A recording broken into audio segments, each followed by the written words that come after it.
नमस्कार, मैं धनंजय कुमार, द नागरिक में आपका स्वागत है। आज विशेष बातचीत में हम बात करने आए हैं धर्म को लेकर के। धर्म को लेकर के हंगामा मचा हुआ है और राम मंदिर आप जानते हैं कि पिछले 30-35 वर्षों से खास करके आंदोलन का रूप ले लिया हुआ है। हालांकि ये 1949 में इशू खड़ा हुआ था राम जन्मभूमि का। 1949 में एक दिन पता चला कि मस्जिद के भीतर भगवान प्रकट हुए। लोगों ने कहा कि प्रकट नहीं हुए बल्कि उनको रख दिया गया। इस पे नेहरू दखल दिए, गोविंद वल्लभ पंत ने दखल दिया, लेकिन कुछ हुआ नहीं। कलेक्टर ने कहा कि जो अगर कुछ गड़बड़ करेंगे तो मामला जो है बहुत फैल जाएगा, मैं इस्तीफा दे दूंगा और अलग इशू बन जाएगा, इसलिए बेहतर है कि ताला लगा दीजिए। और ताला लगा दिया गया था और उसके बाद जो है वो बंद रहा। फिर राजीव गांधी ने ताला खुलवाया, आपको पता होगा।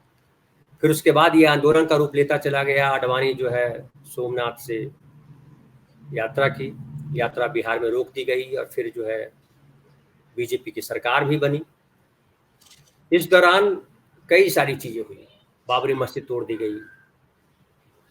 जो नरेंद्र मोदी 2014 में आए, तब आए तो थे भ्रष्टाचार के खिलाफ, कांग्रेस के खिलाफ भ्रष्टाचार के लोग को लेकर के आए थे। लेकिन 2014 के बाद उनका जो सिलसिला चला, उन्होंने धर्म को मूल आधार बनाया अपनी राजनीति का। और राम मंदिर के लिए, राम मंदिर का जो है वहाँ से कोर्ट से, सुप्रीम कोर्ट से जजमेंट आया कि राम मंदिर वहाँ बनेगा और राम मंदिर निर्माण कार्य शुरू हो गया। हालांकि ट्रस्ट ने निर्माण कार्य शुरू किया और जो चंदा लिया गया था उसके आधार पर, लेकिन बीजेपी ने उसको कैश किया अपने लिए कि हमने राम मंदिर बनवा दिया। और राम मंदिर एक ऐसा इशू बन गया जिसके नाम पर जो है मोदी जी को उनके वोट बढ़ते चले गए, उनकी सीटें बढ़ती चली गई, उनकी सत्ता पर उनकी पकड़ मजबूत होती चली। और आज जो राम मंदिर का उद्घाटन होना है 22 तारीख को, इस तरीके से प्रचारित किया जा रहा है कि 500 साल के बाद, 550 साल के बाद राम को उनका घर मिला है। अब कई लोग सवाल कर रहे हैं कि जो राम जगत को घर देते हैं, उनको आप घर दे रहे हैं। राम लला के जो तस्वीर है, एक फोटो वायरल हुआ जिसमें मोदी जी बाल राम को लेकर के जा रहे हैं उंगली पकड़ा करके, और वो मंदिर की तरफ चले जा रहे हैं और कहा गया कि जो राम को लाए हैं हम उनको लाएंगे। तो तरह तरह के चुनाव जीतने के हथकंडे अपनाए गए धर्म के नाम पर। और जब वहां निमंत्रण देने की बात आई तो कांग्रेस के नेताओं को निमंत्रण दिया गया। हालांकि कई नेताओं को नहीं दिया गया। उद्धव ठाकरे को निमंत्रण नहीं दिया गया, राष्ट्रपति को नहीं बुलाया गया। उसके अलावा कई और जो विनय कटियार हैं, उमा भारती हैं, जो आंदोलन में रहे प्रमुख, उनको नहीं बुलाया गया। तो ये एक कहा जा गया मीडिया के द्वारा कि जो नहीं आएंगे उस मंदिर के उद्घाटन में, जो वो राम विरोधी है, हिंदू विरोधी है। लेकिन तब पूरा का पूरा सीन बदल गया जब शंकराचार्य ने मना कर दिया कि हम नहीं आएंगे, क्योंकि ये धर्म शास्त्र के आधार पर उद्घाटन नहीं हो रहा राम मंदिर का। रामलला की प्राण प्रतिष्ठा नहीं हो रही है शास्त्र सम्मत तरीके से। और अभी मंदिर का निर्माण कार्य अधूरा है। 22 जनवरी का दिन क्यों तय किया गया? इस तरह के सवाल उठाए गए। और इन सवालों के बाद कई सारे लोग जो मोदी भक्त हैं या कहिए जो बीजेपी के लोग हैं, उन लोगों ने शंकराचार्य के औचित्य पे सवाल उठाया कि शंकराचार्य क्यों है, शंकराचार्य के होने का मतलब क्या है। इन तमाम चीजों पर बातें शुरू हो गई, शंकराचार्य को गालियां पड़ने लगी। तो आज इसी पर हम बात करेंगे कि शंकराचार्य की भूमिका क्या है, उनका औचित्य क्या है, शंकराचार्य ने जो कहा वो सही कहा या नहीं कहा, और क्या जो राम मंदिर के उद्घाटन में नहीं जाएगा वो हिंदू विरोधी है। और दूसरी बात एक और ये कि धर्म की क्या भूमिका है। आज वैज्ञानिक युग है, हर चीज विज्ञान के मदद से संभव है। हमारी आयु बढ़ गई, हमें ढेर सारे भौतिक लाभ मिले हैं, हम हवाई जहाज से चलते हैं, हम बिजली का इस्तेमाल करते हैं, हम इंटरनेट का इस्तेमाल करते हैं, सब विज्ञान का देन की देन है। फिर धर्म की क्या भूमिका है, भगवान की क्या भूमिका, और भगवान है तो कहाँ है, क्यों है भगवान, क्या मिलता है हमको भगवान से। आज इन्हीं सब बातों पर चर्चा करेंगे। और हमारे साथ चर्चा के लिए हैं प्रोफेसर जगदीश्वर चतुर्वेदी सर। चतुर्वेदी सर नमस्कार। नमस्कार। नमस्कार सर, मैं पहला सवाल तो यही करना चाहता हूँ कि ये जो शंकराचार्य के औचित्य पे सवाल उठा दिया गया, जब उन्होंने कहा कि हम नहीं जाएंगे इसलिए कि आप जो कर रहे हैं वो धर्मशास्त्र के सम्मत नहीं है और धर्मशास्त्र का पालन किया जाना जरूरी है। प्राण प्रतिष्ठा जो है वो धर्म सम्मत नहीं है और हम नहीं आएंगे। उसके बाद लोगों ने शंकराचार्य के औचित्य पे ही सवाल उठा दिया कि शंकराचार्य क्यों है, इनकी क्या भूमिका बची। जब मुसलमानों ने आक्रमण किया, यहाँ शासन किया मुगलों ने, जब अंग्रेजों ने यहाँ शासन किया, तो कहाँ थे ये शंकराचार्य? कहाँ धर्म की रक्षा कर रहे थे? कहाँ देश की रक्षा कर रहे थे? तो इस तरह के सवाल उठ गए। आप इस पर क्या कहेंगे? देखिए, पहली चीज तो मैं ये कहना चाहता हूँ कि राम मंदिर की प्राण प्रतिष्ठा का निमंत्रण पत्र किसी के धार्मिक होने या सनातनी होने का प्रमाण पत्र नहीं है। अब मेरे पास निमंत्रण पत्र नहीं आया तो मैं क्या अधार्मिक हो जाऊंगा? हिंदुस्तान की जनता से कह दिया गया है कि वो 22 तारीख को अयोध्या ना आए, 22 के बाद अयोध्या आए। सिर्फ 7,000 लोगों को निमंत्रण पत्र गया है। राम मंदिर की प्राण प्रतिष्ठा का निमंत्रण पत्र हिंदू होने का सर्टिफिकेट नहीं है। शंकराचार्य का जो स्टेटमेंट है वो सिर्फ इस बात को कम्युनिकेट करता है। शंकराचार्य क्या कह रहे हैं उसकी स्पिरिट पकड़ने की जरूरत है। हमारे यहाँ जो ये जो धार्मिक संत महंतों का संप्रदाय है और समुदाय है, उसमें से करीब 4,000 लोग बुलाए गए हैं। वहां 7,000 कार्ड इशू हुए हैं और उसमें 4,000 संत महंत बुलाए गए हैं। अब आप सोचिए, हिंदुस्तान की सिविल सोसाइटी कहां है? हिंदुस्तान के नागरिक समाज से ज्यादा रिप्रेजेंटेशन, यानी 3,000 लोग हैं वे नागरिक समाज के, जिसमें इंडस्ट्री से लेके राजनीतिक तक XYZ जिस दल के हो। मैं इसमें नहीं आना चाहता, मैं सिर्फ इस पर्सपेक्टिव की बात कर रहा हूं कि ये जो 7,000 जो सिलेक्शन है, या क्या इस 7,000 के सिलेक्शन को हिंदू धर्म का सिलेक्शन माना जाए? क्या राम भक्ति का प्रमाण पत्र माना जाए? नहीं। शंकराचार्य का नाना सिर्फ इस निमंत्रण पत्र में छिपी हुई जो हिंदू धर्म के प्रमाण पत्र बांटने की राजनीति है, उसका एक तरह से अस्वीकार है। इसे समझने की जरूरत है।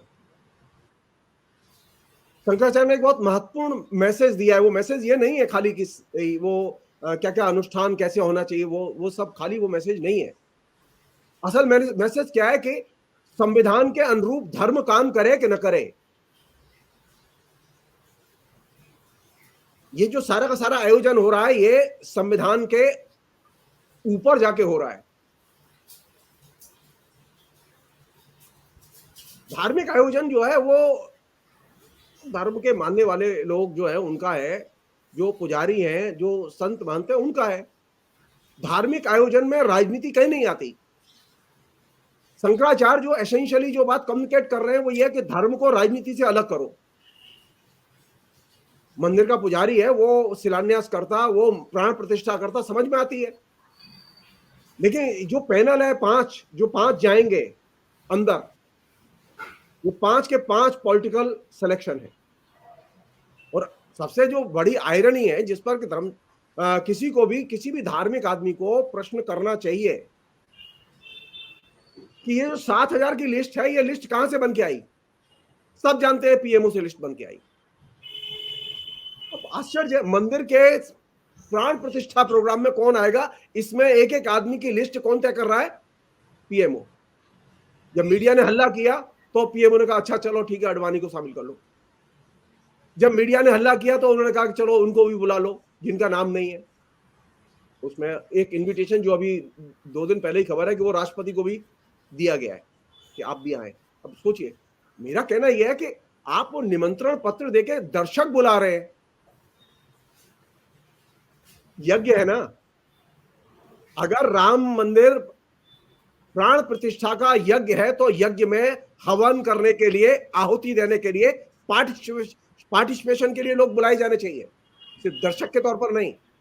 ये जो निमंत्रण पत्र जिस पर कि मेरी आपत्ति है वो ये सिर्फ दर्शक जुटाने की एक तरह से कवायद है, पहली चीज। और शंकराचार्य ने जो कहा है वह शास्त्र सम्मत भी है और वह संविधान सम्मत भी है। हमारे यहाँ अनेक धर्माचार्य हैं जो कि शास्त्र सम्मत बात भी नहीं मानते और संविधान सम्मत बात भी नहीं मानते। लेकिन हिंदुस्तान में है फ्री फॉर ऑल, तो जो शास्त्र सम्मत बात नहीं मानते उनको भी मानने वाले लोग हैं और जो संविधान सम्मत नहीं मानते उनको भी मानने वाले लोग हैं। लेकिन शंकराचार्य ने जो बात अच्छे से कही है उसके मर्म को समझना चाहिए कि धर्म की भूमिका धार्मिक लोग निभाएं और धर्म एक धर्म के तौर पर लिया जाए, वो धर्म को राजनीति के तौर पर न लिया जाए, इसलिए उन्होंने उसका विरोध किया। एक अन्य पहलू है जो कि कायदे से इस पर ध्यान देने की जरूरत है, वो ये कि ये जो इसमें जो 4000 जो लोग सेलेक्ट किए गए, कौन लोग हैं, इस पर बात की जानी चाहिए। ये जो 4000 संत महंत बुलाए गए, ये कौन लोग हैं? नरेंद्र मोदी के एक स्टेटमेंट में एक मतलब अच्छी चीज है जिसकी तरफ वो ध्यान दिलाना चाहता हूं मैं, और जिस पर कायदे से बात की जानी चाहिए। नरेंद्र मोदी अब धर्म को धर्म की तरह नहीं, धर्म को धार्मिक उद्योग की तरह ले रहे हैं। वो इसे एक रिलीजियस इंडस्ट्री बनाना चाहते हैं। कल तक वो मंदिर था, अब वो धार्मिक उद्योग है। अयोध्या धर्म स्थान था, अब वो धार्मिक स्थान ही नहीं है बल्कि पर्यटन, जैसे वो कह रहे हैं ना, अच्छी सड़कें, अच्छा टूरिज्म, अच्छी होटल, अच्छी सेवाएं, ये सारी चीजें आएंगी। और ये सारी चीजें क्यों आएंगी? धर्म के साथ, राम मंदिर की प्राण प्रतिष्ठा के साथ में जो 15,000 करोड़ का निवेश किया गया है, उसके साथ में नहीं, रिलीजन के साथ में अब डेवलपमेंट आएगा। इन दोनों पहलुओं को कायदे से खोलने की जरूरत है कि ये जो 4000 लोग बुलाए गए, ये हिंदुस्तान की रिलीजियस इंडस्ट्री के कोर हैं। नरेंद्र मोदी इनके जरिए पूरी की पूरी रिलीजियस इंडस्ट्री बनाना चाहते हैं, और यही वजह है कि इसमें अंबानी भी जाना चाहते हैं, अदानी भी जाना चाहते हैं, और लोग भी जाना चाहते हैं। तो इंडस्ट्री का पैसा लग रहा है, वहां इंडस्ट्री को फ्यूचर दिखाई दे रहा है वहां।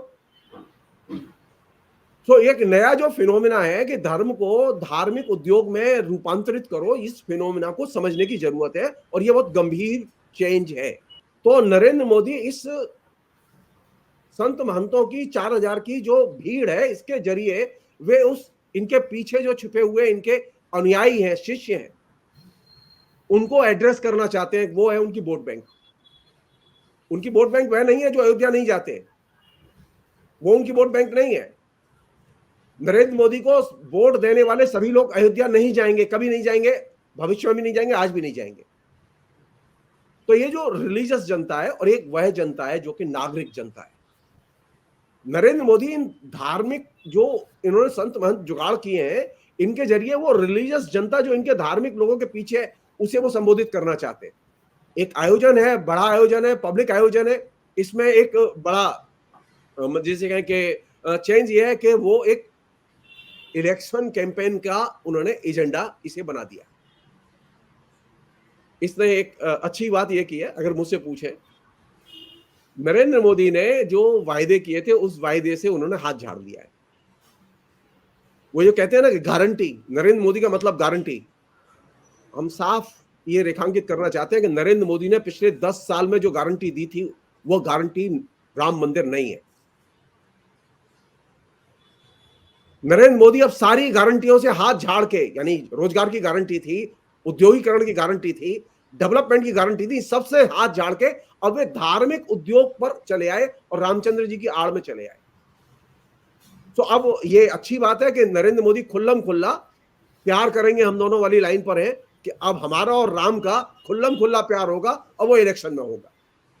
अब तक राम मंदिर का मसला और राम जी इलेक्शन का मुद्दा नहीं थे। पहली बार राम जी और राम मंदिर इलेक्शन का, पार्लियामेंट के इलेक्शन का मुद्दा बनेंगे, जो कि दूसरा जो पॉलिटिकल डायमेंशन है इसका। एक अन्य चीज है जिस पर के कायदे से हमें सोचना चाहिए और इस पर बात की जानी चाहिए, वो ये कि ये तकरीबन $20 बिलियन की इंडस्ट्री है जो भारतीय धार्मिक उद्योग है। और इस $20 बिलियन की इंडस्ट्री में हर साल, ये डाटा जो है 2020 का है, और इसमें हर साल 20% का इजाफा हो रहा है। और ये जो चीज है, ये अच्छा मुश्किल क्या है कि इनका जो प्रेरक मतलब तत्व है ना नरेंद्र जी का या आरएसएस वालों का, इनका प्रेरक तत्व राम नहीं है। इन्हें इस चीज की प्रेरणा न तो इनके संत महंतों से मिल रही है, न राम जी से मिल रही है, न विश्व हिंदू परिषद से। इनकी प्रेरणा के स्रोत है अमेरिकी धार्मिक उद्योग। अमेरिका में धार्मिक उद्योग जिस संगठन के साथ में और जिस तहजीब के साथ में काम करते हैं, यह उसी संगठन, तहजीब और मोबिलाइजेशन के साथ में हिंदुस्तान में धार्मिक उद्योग का निर्माण करना चाहते हैं। ये हिंदुस्तान का जो धार्मिक कल्चर था, जो अब तक था, उस पूरी की पूरी कल्चर को बदलना चाहते हैं। तो ये जो संत महंत जो अब आ रहे हैं ना, जो पूरा का पूरा प्लॉट डेवलप हुआ है, जिसमें कि सरकार भी मदद दे रही है, खुल के मदद दे रही है, तरह तरह के आयोजनों में, समागमों में खुल के पैसा निवेश कर रही है। आप याद कीजिए, कुंभ के मेले से लेके और पूर्णमासी तक और अमावस्या के स्नान तक जो विभिन्न धार्मिक स्थानों पर जो होते हैं, उसमें जो सरकार का जो इन्वेस्टमेंट है, इसका जो पूरा मॉडल है, वो मॉडल समझने की जरूरत है, जिसमें कि ये धार्मिक उद्योग के डेवलपमेंट का सारा मंत्र छिपा हुआ है उसमें। आप देखेंगे कि अब हर मतलब धार्मिक नेता के पास में या संत महंत के पास में खाली मंदिर ही नहीं है, मंदिर के साथ में उनके पास में अच्छे अच्छे गेस्ट हाउस हैं, अच्छी अच्छी होटलें हैं, अच्छे अच्छे उनके यहाँ धार्मिक निवास स्थान है, और उन निवास स्थानों में अच्छी शानदार 5 स्टार सुविधाएं हैं। नहीं, ये हुआ भी है सर कि जब से ये बना है फ्लाइट का और जो होटल का, ये दोनों कंपनियों के शेयर बहुत तेजी से बढ़े हैं। हाँ, होगा।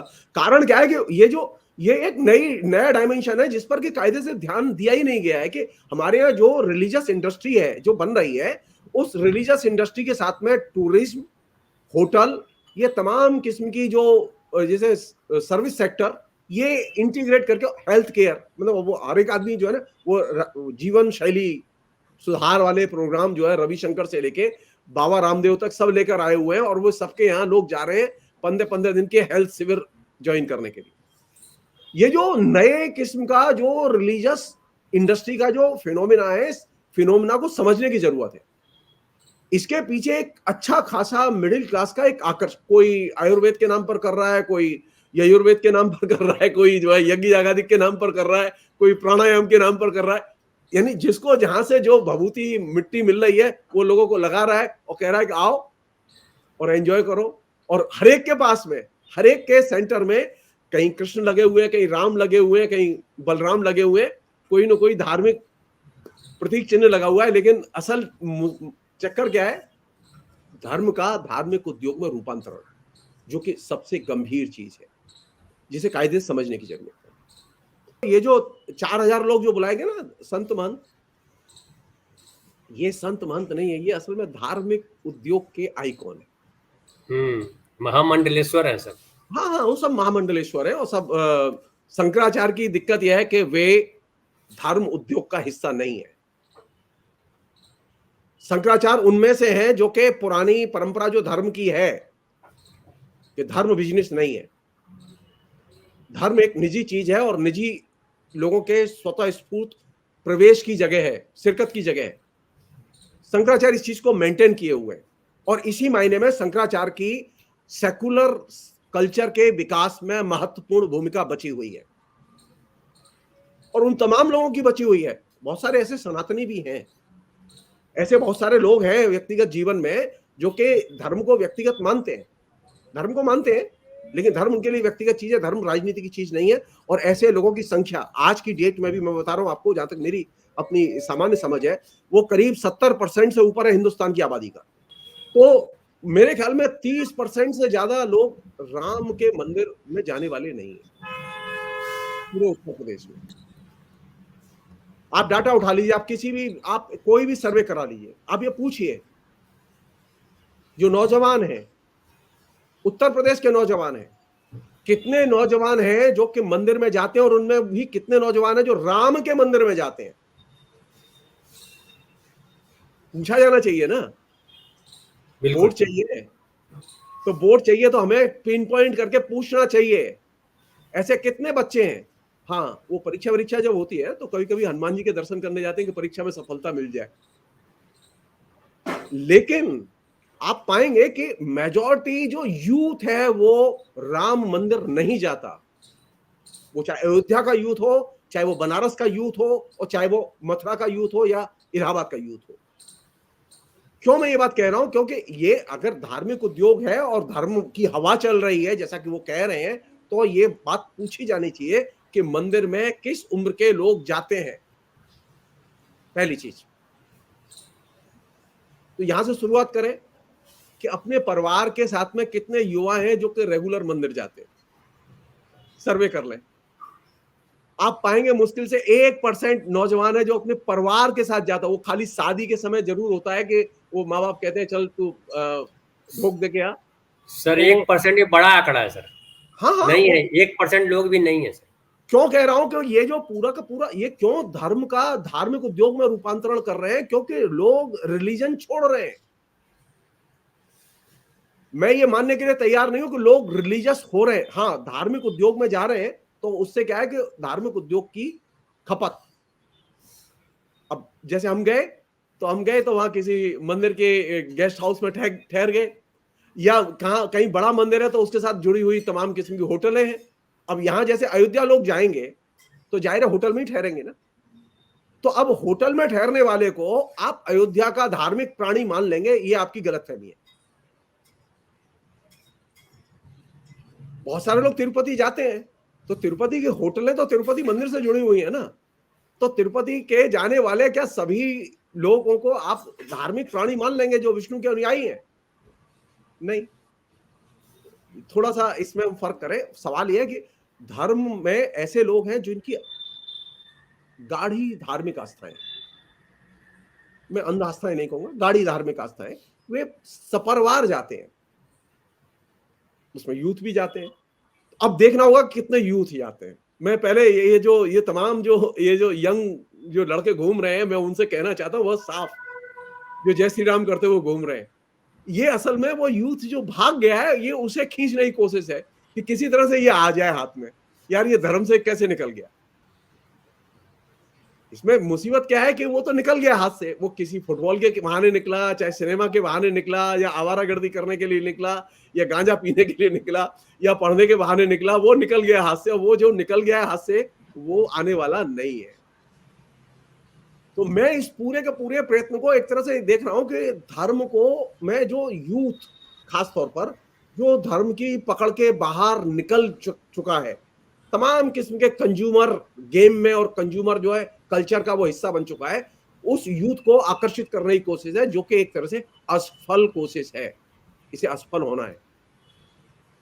प्रोपेगेंडा में आप टेलीविजन पर जितना चला रहे हैं, आप सर्वे कर लीजिए। अरे जो यूथ जो है, कभी भीमसेन जोशी को, कुमार गंधर्व को, जिसने राम जी के लेके जिन्होंने सबसे अच्छे अच्छे भजन गाए, उनको वो नहीं सुनता, तो ये जो अभी ये नए जिनके के ट्वीट करके नरेंद्र मोदी कह रहे हैं कि लोग भजन सुने, आज का यूथ भजन नहीं सुनता। ये जो चीज समझने की है वो ये कि ये एक तरह से धर्म को जबरदस्ती एक तरह से इंजेक्शन लगाने की कोशिश है, जो कि एकदम मिजरेबली फेल होगी, मिजरेबली फेल होगी। एक अन्य चीज है वो ये कि ये जाहिर है, मैं ये नहीं कह रहा हूं कि धार्मिक उद्योग का समाज में कोई योगदान नहीं है। धार्मिक उद्योग का समाज में योगदान है, क्योंकि उसकी एक इनकम है। वो सेवा के जरिए, केयर के जरिए, चैरिटी के जरिए तमाम किस्म के जो पैसा मोबिलाइज करते हैं वो समाज से आता है, समाज में खर्च भी होता है, निवेश भी होता है। वो एक उसका एक कंट्रीब्यूशन है, सोशल कंट्रीब्यूशन है, इकोनॉमी में कंट्रीब्यूशन है। इसको पॉजिटिवली लिया जाना चाहिए कि धार्मिक उद्योग में जो पैसा आता है वो पैसा इंडस्ट्री में ही आ रहा है, और उस पैसे से अर्थव्यवस्था को मदद मिलती है। ये सच है। धर्म की ये जितनी भी ये इतनी चीख पुकार जो चल रही है राम मंदिर प्राण प्रतिष्ठा की, इसका एक बड़ा कारण है कि पूरा का पूरा बाजार मंदी के दौर से गुजर रहा है। अब नरेंद्र मोदी के पास में मंदी से निकलने का कोई रास्ता नहीं है सिवाय रिलीजन के। जिस जिस जगहों पर मंदी आई है वहां रिलीजन को मंदी को दूर करने के लिए इस्तेमाल किया गया है। नरेंद्र मोदी वही काम कर, नरेंद्र मोदी अपनी अर्थव्यवस्था की असफलता पर पर्दा डालना चाहते हैं जय श्री राम करके। क्यों? क्योंकि अर्थव्यवस्था मंदी के दौर में है, तो उसे चंगा कैसे किया जाए। उनके पास में चंगा करने का कोई आर्थिक प्रोग्राम नहीं है, बल्कि उनके पास में एक ये राम मंदिर का प्रोजेक्ट है। जो रिलीजन के जरिए, प्रश्न यह है कि रिलीजन के जरिए क्या आर्थिक मंदी से बचा जा सकता है? क्या बेरोजगारी से बचा जा सकता है? नहीं। टेम्पररी मदद मिल सकती है इससे, हो सकता है कुछ समय के लिए अयोध्या में कुछ पैसा आ जाए, अयोध्या के आसपास के इलाके में कुछ पैसा आ जाए, लेकिन इससे बेरोजगारी दूर होने वाली नहीं है, इससे इंडस्ट्रीज भी आने वाली नहीं है। क्यों आने वाली नहीं है? क्योंकि ये जो पूरा का पूरा उद्योग है, ये बहुत बड़े हिस्से को नौकरी नहीं दे सकता। धार्मिक उद्योग, अयोध्या में राम मंदिर ट्रस्ट 2 विश्वविद्यालय खोलेगा जिसमें कम से कम 1-1 लाख विद्यार्थी पढ़े और जिनसे मिनिमम फीस ली जाए। तो डेवलपमेंट विद सड़क और डेवलपमेंट विद टूरिज्म, ये जो डेवलपमेंट है ये बहुत नैरो एंगल है डेवलपमेंट का रिलीजन के साथ। जब तक ये चैरिटी को नहीं उसके साथ शामिल करते तब तक ये डेवलपमेंट जनता के लिए एकदम बेकार है और इसकी तरफ यूथ नहीं आएगा, यूथ नहीं आएगा। सिर्फ शिशु मंदिरों से यूथ तैयार नहीं होते। अगर वो सचमुच में चाहते हैं कि यूथ उनके साथ आए तो उस 15,000 करोड़ की जिसे कि इंडस्ट्री में जो कि अयोध्या में बनाई गई है उसमें सिर्फ 15 कॉलेज बना दे, जिन कॉलेजों में बच्चे वाल्मीकि समाज के बच्चे, माझी समाज के बच्चे, तमाम और 3.5 लाख से अधिक मुसलमान रहते हैं, बहुजन समाज के बच्चे, बहुजन समाज के बच्चे, वे सब फ्री में पढ़े। मैं पहला व्यक्ति होऊंगा जो नरेंद्र मोदी के इस कदम का समर्थन करूंगा। डेवलपमेंट का मतलब यह है कि लोगों की शिक्षा का प्रबंध करे। अमेरिका से सीखना चाहते हैं ना, अमेरिका बनाना चाहते हैं, अमेरिका से आगे जाना चाहते हैं, तो वहां जो धार्मिक संस्थान है वे चैरिटी के कॉलेज चलाते हैं, चैरिटी के स्कूल चलाते हैं, वे चैरिटी के हॉस्पिटल चलाते हैं। तो हमें ये जो धर्म को धार्मिक उद्योग में बदलने की जो कोशिश है और इसके पीछे जो मॉडल है, असल मॉडल क्या है कि हमें धर्म से सिर्फ मुनाफा कमाना है। अगर ये लक्ष्य है तो निश्चित तौर पर नरेंद्र मोदी इसमें सफल होंगे कि वहां दुकानें चलेंगी ठीक ही, वहां होटल भी ठीक से चलेंगे, उनसे मुनाफा आएगा, लेकिन नौजवान धर्म के दायरे में नहीं आएगा। हिंदुस्तान का आम आदमी धर्म के दायरे में नहीं आएगा और यही जगह जहां के इसकी एक सीमा भी है। दूसरी चीज जो है वो जिसे कायदे से सुनना चाहिए और सोचना चाहिए वो ये कि जो लोग सोचते हो कि ये धार्मिक संत महंत इनके पीछे सिर्फ धर्म रहता है, इसका कोई और बुरा साइड इफेक्ट नहीं है, वे गलतफहमी के शिकार हैं। रिलीजन क्या, ये जो और रिलीजियस इंडस्ट्री का जो ये जो साइड इफेक्ट है, बाल शोषण और स्त्री शोषण, ये बहुत महत्वपूर्ण फिनोमेना है और इसके दागी लोग जेल में हैं, प्रमाण की जरूरत नहीं है आप। दूसरा जो साइड इफेक्ट है इसका, जो कि बहुत ही खतरनाक है, जो कि आप सब जानते हैं कि अगर रिलीजन में पॉलिटिक्स आएगी, आई ना, पंजाब में आई, सिख उग्रवाद कहां से आया, टेररिज्म कहां से आया? रिलीजन में पॉलिटिक्स आएगी तो आप तय मानिए टेररिज्म आएगा, आप बच नहीं सकते। उग्रवादी राजनीति आएगी, जो ये जो संत महंत और इनके जरिए जो पॉलिटिक्स होगी, तो ये संत महंत राजनीतिक तौर पर ये करते हैं, उग्रवादी ये हिंसक गिरोह तैयार करते हैं, जो एक सबसे और ज्यादा खतरनाक पहलू है। हमने इस चीज को नॉर्थ ईस्ट में देखा है, तमाम मिशनरियों के साथ में जुड़े हुए हथियारबंद गिरोह हैं। हमने इस चीज को पंजाब में देखा है। इसलिए इसको कम करके नहीं आंकना चाहिए कि ये जो 4,000 लोग हैं इनके पीछे हिंसक गिरोह तैयार करने की मानसिकता, या इनके पीछे लोग ऐसे नहीं होंगे जो कि हिंसाचार में शामिल नहीं है। ऐसे लोग हैं जो हिंसाचार में शामिल रहे हैं। तो ये जो हिंसक राजनीतिक प्रवृत्ति और उग्रवादी राजनीतिक प्रवृत्ति के विकास की संभावनाएं इससे बढ़ेंगी। जो ये जो राम मंदिर प्रोजेक्ट है जिसके जरिए जो बड़ा प्रकल्प तैयार किया जा रहा है, इसका एक अन्य पहलू है वो ये कि जितने भी ये सेक्ट हैं इनमें धोखाधड़ी बहुत है। जितने भी सेक्ट है XYZ, में किसी का नाम नहीं लेना चाहता मैं, XYZ, इन सभी सेक्ट में धोखाधड़ी सबसे ज्यादा है। तो ये जो रिलीजियस कल्ट, सर 2 चीज है, मैं अगर थोड़ा सा विस्तार दूं, एक तो जब पैसा हो और दूसरा जब तर्क नहीं हो, अंधे हो लोग, एकदम आंख मूंद के भरोसा करने वाले लोग खड़े हो जाए, तो दोनों चीज ले जाता है, उसी तरफ ले जाती है चीजें। भाई आदमी असहाय अवस्था में ही इनके पास आता है, मुश्किल ये है, और ये उसकी असहाय अवस्था का दोहन करते हैं धोखाधड़ी के जरिए, फिजिकल एक्सप्लॉयटेशन के जरिए, उसके आर्थिक शोषण के जरिए। तो धर्म में वहां सिर्फ धर्म नहीं है। ये जो इतनी जनता जो धर्म से दूर चली गई है, धर्म का आचरण नहीं करती, वो क्यों नहीं करती? क्योंकि वहां जो ये जो सामाजिक, सांस्कृतिक, शारीरिक और आर्थिक जो शोषण के जो विभिन्न तरीके, और खासतौर पर जो एक उन्माद है जो कि उसके विवेक का हरण कर लेता है, उसकी वो शिक्षा देते हैं। तो ये एक ज्यादा चिंता की चीज है, और इसने पूरे के पूरे धर्म के लक्ष्य को ही भ्रष्ट किया है। यही वजह थी कि ये कहा गया कि धर्म को धर्म तक सीमित रहना चाहिए, धर्म को न तो धार्मिक उद्योग बनाया जाना चाहिए और न धर्म को राजनीति से जोड़ा जाना चाहिए। यहां से अगर आप देखेंगे तो धर्म की जो भूमिका शंकराचार्य बता रहे हैं वो ज्यादा सही है। वो धर्म को उद्योग से नहीं जोड़ना चाहते और धर्म को राजनीति से नहीं जोड़ना चाहते। लेकिन सर जो जो जो जो राजनीति से जुड़े लोग हैं, खास करके मोदी जी का आईटी सेल है या मोदी जी के जो मीडिया सेल है, वो दोनों ने धर्माचार्यों पर, जो शंकराचार्य हैं, उन पे आपत्ति खड़ी की है और उनके औचित्य पे सवाल खड़ा किया कि आप क्यों हैं, आपने क्या किया, अभी आप सवाल कर रहे हैं, ये कह रहे हैं। जाहिर है उन्होंने वह सब नहीं किया जो ये जो जिसे कि अधार्मिक कर्म कहे जाते हैं। शंकराचार्यों की यह सबसे बड़ी भूमिका है कि उन्होंने कोई अधार्मिक कर्म नहीं किया।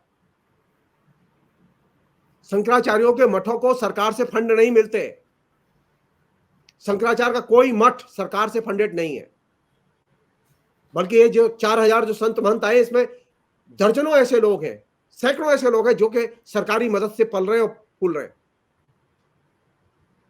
सरकार, शंकराचार्य के मंदिरों की रख रखाव कल्चर अलग है, शंकराचार्यों की भूमिका अलग है। शंकराचार्यों का जन्म इसलिए नहीं हुआ था कि उन्हें जो है शासकों से मोर्चे लेने थे, नहीं, ये गलतफहमी है। शासकों से मोर्चे जिनको लेने थे वो राजा थे। मुगलों के जमाने में हिंदू राजाओं ने मुगल सल्तनत के खिलाफ में मोर्चे नहीं लिए। शंकराचार्य कहां से बीच में आ गए? सवाल यह है कि आईटी सेल के लोगों को न तो इतिहास का ज्ञान है, न धर्मशास्त्र का ज्ञान है, न धर्म का ज्ञान है, न शंकराचार्य की परंपरा का ज्ञान है, न उन्हें वेदांत का ज्ञान है। शंकराचार्य जो है वेदांत के प्रतिपादक हैं। वेदांत एक खास तरह का दर्शन है और वे उसकी वो प्रैक्टिस करते हैं। वे धर्म विहीन लोग नहीं है जिनके पास दर्शन का दृष्टिकोण न हो, वे ऐसे लोग नहीं है। जबकि इन 4000 संत महंतों में ऐसे लोग हैं जिनका कोई दार्शनिक दृष्टिकोण नहीं है, उनका एकमात्र राजनीतिक दृष्टिकोण है। और राजनीतिक दृष्टिकोण किससे जुड़ा हुआ है? धर्म उद्योग से और व्यवहार में आरएसएस की राजनीति से। और यह सबसे दुखद चीज है, ये खुश होने की चीज नहीं है। निश्चलानंद जी ने कहा कि वो जो है मूर्ति को छुएंगे, मूर्ति का ये करेंगे और हम जो है ताली बजाएंगे। वहां हम ताली बजाने के लिए नहीं है, हम ताली बजाने नहीं जाएंगे। वो असल में उनकी जो भाषा है वो बड़ी प्यारी भाषा है।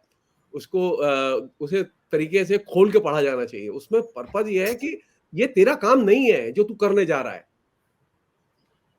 ये तेरा काम नहीं है,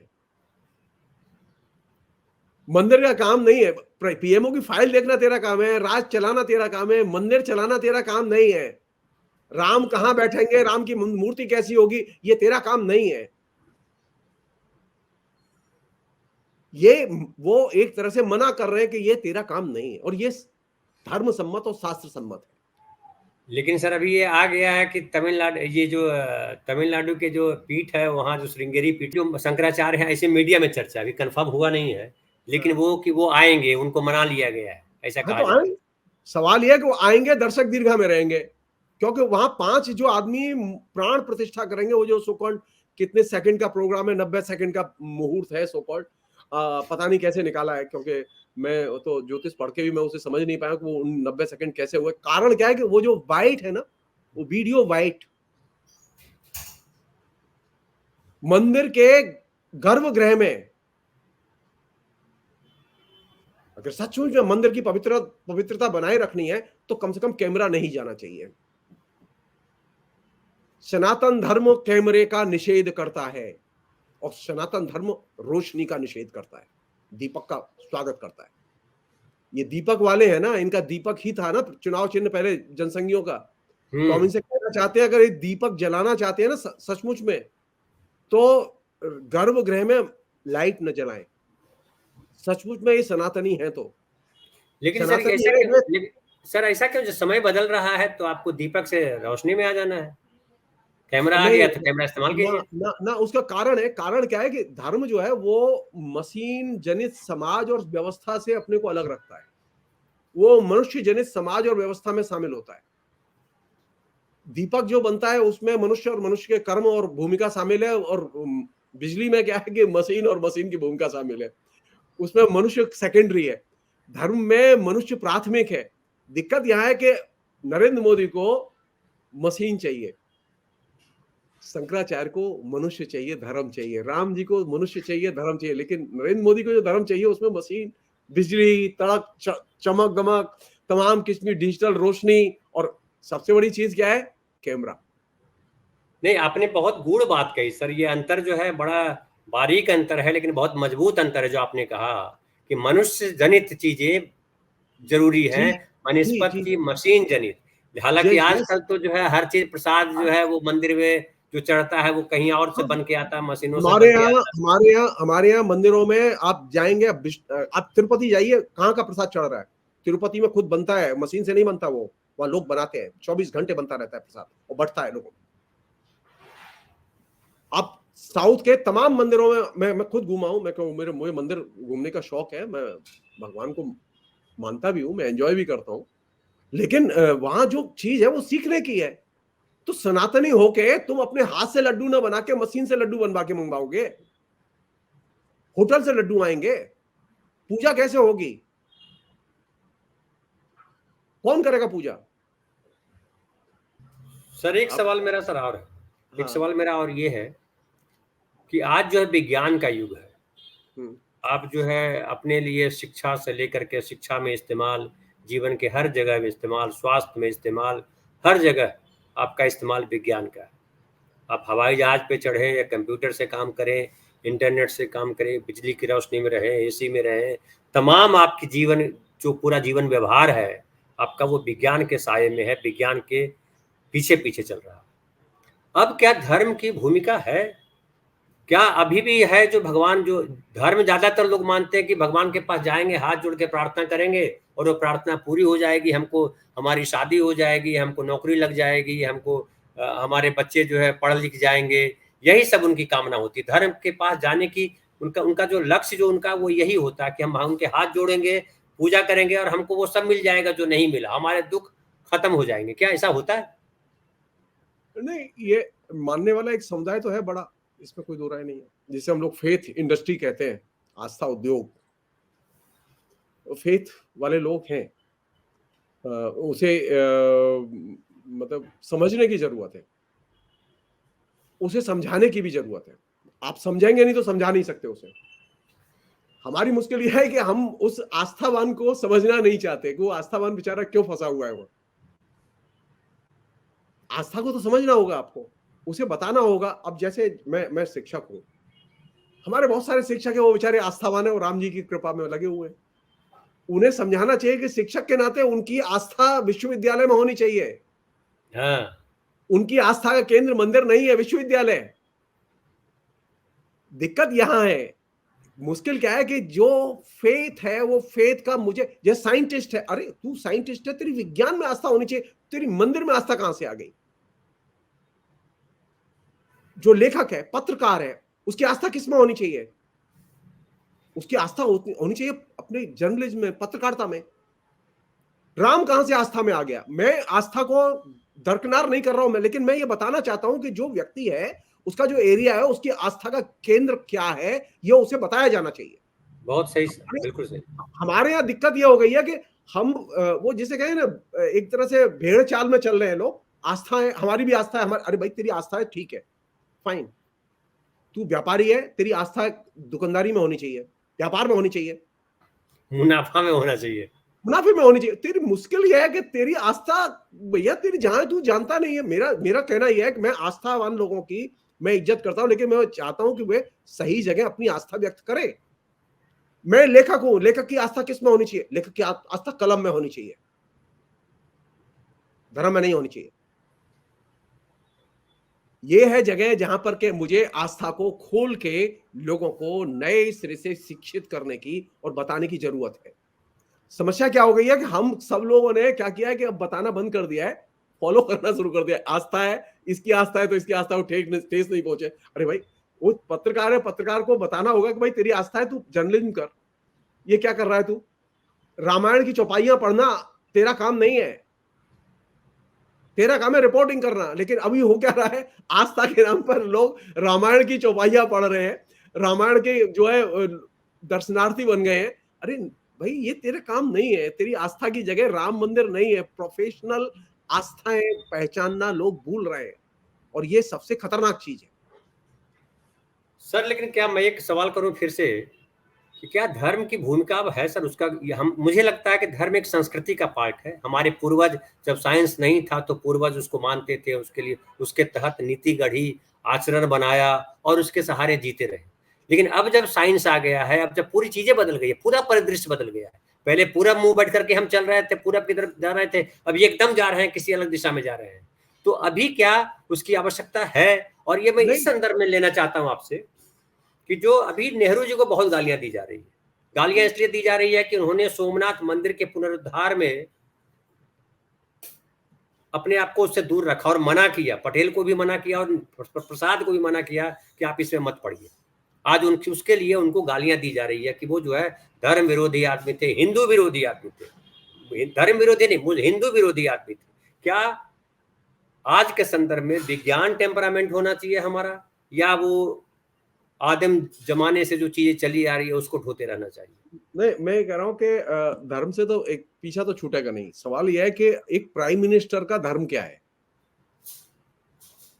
प्राइम मिनिस्टर का धर्म जो है वो राजनीति है। प्राइम मिनिस्टर का धर्म जो है रिलीजन नहीं है। जब उन्होंने राष्ट्रपति से और गृह मंत्री से मना किया नेहरू ने, तो उन्होंने साफ कहा कि भाई तुम जो है एक जिम्मेदार राजनीतिक पद पर हो, तुम्हारी ये भूमिका नहीं हो सकती। वो बात वो समझे। आज भी मैं ये कहना चाहता हूं, नरेंद्र मोदी राम मंदिर की पूजा करें, सेवा करें, कोई दिक्कत नहीं है, लेकिन वो प्रधानमंत्री पद छोड़ दें। प्रधानमंत्री ये काम नहीं है। ये समस्या यहां है। समस्या ये है कि धर्म की भूमिका है धर्म के नागरिक के नाते। अब आप कर रहे हैं राजनीतिक नागरिक के नाते धर्म की भूमिका अदा करना चाहते हैं, जो कि खतरनाक है। नहीं तो फिर तो आप देखिए सर, जो जो उत्तर प्रदेश के जो मुख्यमंत्री आपके हैं, वो तो गोरख मठ के मुख्य व्यक्ति भी हैं और मुख्यमंत्री भी बने हुए हैं, दोनों पद संभाल रहे हैं। अब ये तो मुसीबत उनकी है ना कि वो गोरख संप्रदाय का जो ट्रेडिशन का जो अपना प्रोटोकॉल है, वो उस प्रोटोकॉल को भी नहीं मानते। वो प्रोटोकॉल ये था कि जो ये जितने नाथ संप्रदाय के लोग थे, ये सब सत्ता से दूर थे। अब वो सत्ता में शामिल है, क्या करें? इनके गुरु भी शामिल थे, उनके गुरु भी शामिल थे। नहीं, ये उस मंदिर की अपनी कल्चर है, और ये कल्चर इसलिए है क्योंकि ये अपने एक खास तरह से इन्होंने ये नई प्रैक्टिस शुरू की कि हम सत्ता हमें जरूरी है, जबकि नाथ संप्रदाय का सत्ता से कोई संबंध नहीं रहा है। ट्रेडिशनल ये रिकॉर्ड है ये। और जो आपने बात शुरू में उठाई, जो कि बहुत जरूरी बात है, धर्म की क्या भूमिका रह गई है? धर्म की भूमिका सिर्फ अब पूजा तक रह गई है। धर्म अब वोट बैंक भी नहीं बन सकता। मैं बहुत साफ कह रहा हूं। मैं, आप चाहे कोशिश कर लीजिए, अगर धर्म वोट बैंक बन जाए, ये कोशिश असफल होगी। क्यों असफल होगी? आप पिछला चुनाव उठा के देख लीजिए ना। पिछले चुनाव में कितने वोट, परसेंटेज वोट मिले हैं बीजेपी को उत्तर प्रदेश में, विधानसभा और लोकसभा में? सब बाकी सबसे ज्यादा मिले हैं। बाकी सबसे ज्यादा नहीं, बीजेपी को कितने वोट मिले हैं? अभी अगर 1 मिनट मुझे समय दीजिए तो मैं बता सकता हूँ। हाँ, देखिए आप। लोकसभा में वोट प्रतिशत था 50%। ठीक है। ठीक है ना? हाँ। विधानसभा आपको बता देता हूँ, और 2022 में विधानसभा में 41.6% उसका वोट प्रतिशत था बीजेपी। अरे भाई, अभी भी आपकी जो आधी से अधिक पॉपुलेशन वो अब मान लो हम ये मान लें कि बीजेपी को वोट देने वाले सब हिंदू हैं, जी है ही, मानना ही पड़ेगा। सब सब हिंदू हैं, मान लो आगे ये मान लें, तब भी ये 50% से अधिक लोग ऐसे हैं जो कि हिंदू वोटर नहीं है, जो बिखरे हुए हैं। ये जो कंसोलिडेशन है ना सो कॉल्ड जो दिखाई दे रहा है, इसका कारण दूसरा है। इसका हिंदू धर्म के मोबिलाइजेशन से कम संबंध है। ये जो बहुसंख्यकवादी राजनीति का जो मोबिलाइजेशन है वो उससे संबंध ज्यादा है, इसका हिंदू धर्म से कोई संबंध नहीं है। जो आपको ये कंसोलिडेटेड बोर्ड दिखाई दे रहा है बीजेपी का, ये इसमें फर्क करने की जरूरत है। एक तो रिलीजन के नाम पर वोट, और एक ये जो हिंदू मोबिलाइजेशन जो है, बहुसंख्यकवाद जो है, इसके नाम पर वोट, इसमें फर्क है। और ये फर्क बहुत बड़ा फर्क है। अगर आप पूरे देश का कैनवास उठाएंगे तो पूरे देश के कैनवास में मेजॉरिटी हिंदू नहीं है। जी पूरे देश के कैनवास में बहुसंख्यक वे लोग हैं जो कि हिंदू नहीं है। उसमें विभिन्न धर्म के मानने वाले भी लोग हैं, उसमें ऐसे भी लोग हैं जो हिंदू हैं लेकिन वो हिंदू धर्म को नहीं मानते। और ये कुल मिला के जो परसेंटेज है वो बीजेपी के so called religious vote bank से ज्यादा है। इसलिए मैं जो चीज आपसे शेयर करना चाहता हूं वो ये कि ये जो वोट बैंक की पॉलिटिक्स में इसे कन्वर्ट करना एकदम दुस्साहसिक कार्य जो कि हो नहीं सकता। क्योंकि ये अगर होता, अरे अमेरिका जैसी जगहों में, ब्रिटेन जैसी जगह में ईसाई बहुमत के आधार पर वोट नहीं डलवाए जा सकते। भारत भले ही पिछड़ा हो लेकिन इतना पिछड़ा नहीं है भारत राजनीतिक चेतना में।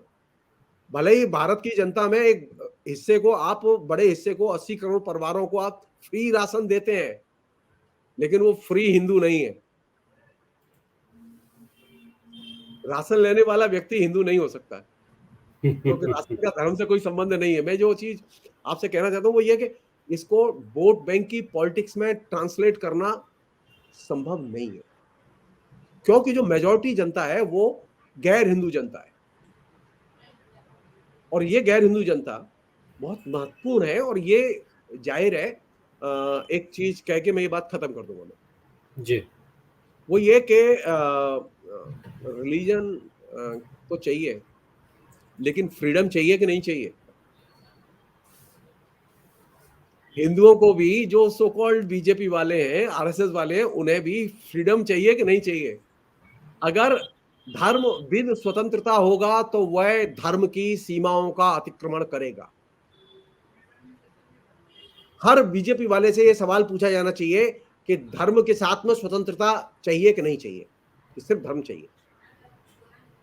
धर्म जो ही स्वतंत्रता के साथ में आएगा तो वह धर्म की सीमाओं का अतिक्रमण करेगा। और यही वह जगह है जहां से कि बीजेपी के वोट बैंक की पॉलिटिक्स का काट शुरू होता है। बीजेपी जिस गेम को खेल रही है वो ये नहीं कह रहे कि हम संविधान को मानेंगे। तो सर एक सवाल फिर बनाऊं कि आप सर क्या कहते हैं कि धर्म है तो स्वतंत्रता नहीं है? नहीं, अगर सिर्फ धर्म की राजनीति होगी तो स्वतंत्रता नहीं रहेगी। क्यों, कैसे? क्योंकि वहां तो जो भी डिक्टेट होगा वो धर्म का डिक्टेट होगा। धर्म में जो है बोलने की आजादी नहीं है, किसी भी धर्म में नहीं है। फिर तो वही होगा जो मिडिल ईस्ट के देशों में हो रहा है, इजिप्ट में हो रहा है और दूसरे देशों में हो रहा है, जो वही होगा। तो भारत तो मिडिल ईस्ट नहीं बनना चाहता। क्या पता। नहीं, अगर मान लो मतलब ये लक्ष्य हो कि हम सऊदी अरब बनना चाहते हैं तो कोई दिक्कत नहीं है। तो भाई पूछो इनसे कि क्या ये सऊदी अरब, भाई सऊदी अरब से इनाम लेना तो ठीक है, लेकिन सऊदी अरब बनना ठीक नहीं है। ये बात आरएसएस के लोग भी जानते हैं और समझते हैं। यहां तक कि नरेंद्र मोदी भी समझ चाहते तो हैं कि ऐसा हो कि कोई रहे नहीं, किसी के पास आजादी न रहे, लेकिन धर्म करते हुए संविधान में उल्लिखित जो एक सामान्य सी चीज है, मैं बाकी चीजों का जिक्र नहीं कर रहा हूं, खाली स्वतंत्रता। सर एक सवाल सर और सर आपसे करता हूं, हालांकि ये इस विमर्श का हिस्सा नहीं है, लेकिन फिर भी मेरे मन में आया है कि आरएसएस का रास्ता अब कहां जाता दिख रहा है? आरएसएस अपने सुसाइडल मोड में है। मैं बस मुझे यही लग रहा है सर। क्योंकि उनको गांधी के पास जाना पड़ेगा, गांधी के अलावा कोई बचाएगा नहीं उनको। नहीं उन्हें, वो गांधी के पास भी नहीं जाएंगे, वो पागल हो गए हैं, गांधी के पास जाएंगे, वो गांधी के पास नहीं जाएंगे। वो असल में ये कहाँ जाएंगे वो? ये जैसे दुकान बंद करनी होती है ना, तो वो सेल लगती है कि भैया जो कुछ है ले जाओ, जिस भाव में चाहे ले जाओ। तो अभी किसको दे? आरएसएस में सेल लगी हुई है कि जिस भाव में चाहो ले जाओ, चाहे राम के नाम पे ले जाओ, कृष्ण के नाम पे ले जाओ, योगी के नाम पे ले जाओ, मोदी के नाम पे ले जाओ, लेकिन ले जाओ। तो उनके पास इसलिए देने के लिए क्या वोट बैंक है? नहीं, उनके पास अब कुछ नहीं है देने के लिए। कारण क्या है कि आरएसएस ने जब से नरेंद्र मोदी आए, उन्होंने एक बड़ा इंपॉर्टेंट काम किया। इंपॉर्टेंट काम यह किया कि उन्होंने सारे के सारे अपने जितने संगठन थे उनसे अपना पल्ला झाड़ दिया, कहा कि तुम अपने अपने काम करो, हमारे साथ मिलकर काम नहीं होगा तुम्हारा। पहले क्या था, वो हर चीज को, हर संगठन को साथ लेके चलते थे। अब जैसे भारतीय मजदूर संघ है वो अलग है, स्वदेशी जागरण मंच है वो अलग है। अब आरएसएस वो है क्या? अभी भी है क्या? ऐसा लगता है कि है वो इसीलिए वो नहीं दिखाई देते, क्योंकि वो पल्ला झाड़ लिया गया उनसे। तो आपने जब अपने बच्चों की खुद ही हत्या कर दी, क्यों? क्योंकि एक बच्चे को पालना था ना, एक बच्चे को पालना था, सारी बच्चे छोड़ दिए अनाथ। अब एक बच्चा जो है वो बिल्कुल, अब वो एक बच्चा जो है बिल्कुल, अब वो एकदम आउट ऑफ कंट्रोल है। तो नए पैदा कर लेंगे सर। एक समय था कि वो डिक्टेट करते थे, और आज ये है कि नरेंद्र मोदी डिक्टेट करते हैं। और ये जो चेंज है, ये चेंज वह है जिसमें कि आरएसएस की दुकान बंद होना तय है। अब सिर्फ वे लोग रहेंगे जो नरेंद्र मोदी के स्वयंसेवक हैं, वो राष्ट्रीय स्वयंसेवक है, वे नहीं रहेंगे। नरेंद्र मोदी जो कहेंगे वह चलेगा, मोहन भागवत जो कहेंगे वो नहीं चलेगा। मोहन भागवत तो बहुत कह रहे हैं कि भाई लोग अच्छे बने, ईमानदार बने, लेकिन साले बन के नहीं देते, दिक्कत है सर। वो ईमानदारी से बोलते नहीं है ना सर। नहीं, वो कितनी भी ईमानदारी से बोले, उनके वो हाथ में नहीं है। कारण क्या है कि सारे बच्चे भाग गए, सबको अब मोदी अच्छा लगता है, मोहन भागवत अच्छे नहीं लगते हैं। ये जान लीजिए, ये जो फैनेटिक फीलिंग है, ये सिर्फ देश में ही नहीं है, आरएसएस में सबसे ज्यादा है। हमारा मोदी, हमारा मोहन भागवत नहीं, हमारा मोदी, हमारा योगी। अब ये जो चीज है, ये चीज जो है, इस बात का संकेत है कि ये जो आरएसएस की जो भीड़ है, वो आरएसएस की भीड़ बाहर जा चुकी है। तो सर तो मतलब क्या कहेंगे कि ये जो इसकी दोनों की जो लोकप्रियता है, वो केवल नफरत है या कुछ और है? मुझे तो नफरत के अलावा कुछ दिखाई नहीं पड़ता, कुछ दिया नहीं इसके अलावा। सत्ता के जो प्रलोभन है, सत्ता के प्रलोभन है, सत्ता, मैं बता रहा हूँ, सत्ता के प्रलोभन ये है कि मैं तुम्हें बता रहा हूं कि तुमको कैसे कमीशन खाना है। हर डिपार्टमेंट में, हर सेक्टर में, हर जगह, हर गली में, हर मोहल्ले में एक एजेंट घूम रहा है। अब पूरे देश में जाइए, अभी ऐसा एजेंट नेटवर्क मैंने अपनी लाइफ में कभी नहीं देखा। आपको राशन बनवाना है, आप बीजेपी के किसी एजेंट से कहिए, वो ठीक राशन कार्ड बनवा के ले आएगा। आपको आधार कार्ड बनवाना है, अब ले आइए, अब वो बनवा के ले आएगा आपका, वो आपसे 100 रुपए लेगा, बनवा के ले आएगा। ये जो नेटवर्क उन्होंने डेवलप किया है, ये कमीशन खोर, दलाल, मिडिलमैन का नेटवर्क डेवलप किया है। और इसने क्या किया कि पूरे पूरे आरएसएस को, पूरे बीजेपी को रिप्लेस कर दिया है। अब वो दलाल आते हैं, वो इंपॉर्टेंट है, उनकी ओपिनियन इंपॉर्टेंट, और वो ही मनी मोबिलाइजर भी है और वे वोट मोबिलाइजर भी है। आप हम लोगों के कंजम्पशन के लिए वो बूथ एजेंट होते हैं, इनके जो स्वयंसेवक बनाए जा रहे हैं ना, वो जिनको ये एड्रेस करते हैं। लेकिन असल में जो नेटवर्क है, जहां से चीजें चल रही हैं, उसे समझने की जरूरत है। करेक्ट सर, गुजरात तो इसका उदाहरण है सर, बिल्कुल सही कह रहे हैं सर। जी, तो ये एक नई किस्म की कल्चर है, और इसमें ये वो अंत की बेला है।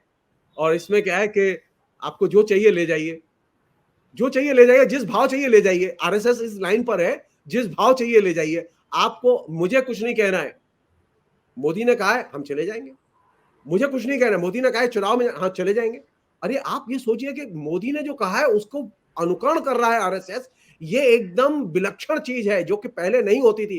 पहले आरएसएस जो कहता था, सरकार वैसे चलती थी। अब आरएसएस की नहीं है सरकार, बल्कि अब मोदी आरएसएस को चला रहे हैं। और ये जो विपर्य है, ये विपर्य खतरनाक है। तो आप सर आए, बहुत बहुत धन्यवाद सर आपका। ये एपिसोड आपको कैसा लगा आप जरूर बतलाएं, और हमारा चैनल सब्सक्राइब नहीं किया तो सब्सक्राइब करें, ज्वाइन करें तो और अच्छा, क्योंकि ज्वाइन करेंगे तो हमें आप मदद करेंगे। और इस मदद से हम बेहतर पत्रकारिता कर पाएंगे। और बेहतर पत्रकारिता इसलिए कि आप तक सही खबरें, सही जानकारियाँ, सही विषय आप तक पहुँचे, जो आपका विषय है वो आप तक पहुँचे, और आप निर्णय लें। आप वोट देते समय निर्णय लें, कोई कार्य करते समय निर्णय लें, दूसरों के साथ व्यवहार करते समय निर्णय लें कि हमें ये करना चाहिए या नहीं करना चाहिए। क्योंकि निर्णय जो है सही हो, ये बहुत ज़रूरी है। बहुत बहुत धन्यवाद।